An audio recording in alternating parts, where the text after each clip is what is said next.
ბათუმში ახალაშენებულ კორპუსში ბინის ყიდვაზე ბევრი ოცნებობს, მაგრამ შეიძლება ისე მოხდეს, რომ ბინა იყიდოთ, თუმცა წლობით მოგიწიოთ ცხოვრება კორპუსში, რომელიც ოფიციალურად ჩაბარებული არ არის. ანუ ქალაქის მერიას არ შეუმოწმებია სახლი, რომელშიც თქვენ ცხოვრობთ და არც პასუხისმგებლობა აუღია. რას ნიშნავს ცხოვრობდე ჩაუბარებელ სახლში?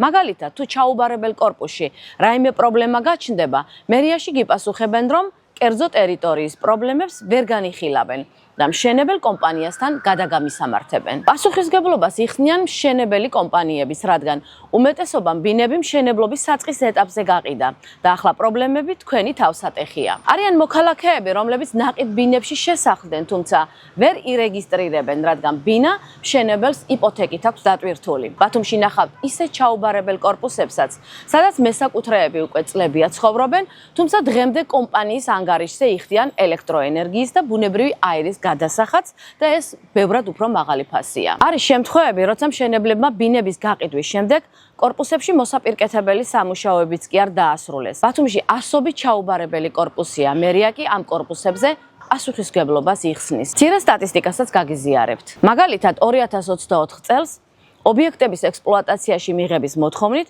ბათუმის მერიას 63 განაცხადით მიმართეს. აქედან მერიამ მხოლოდ 16 ობიექტი მიიღო ექსპლუატაციაში.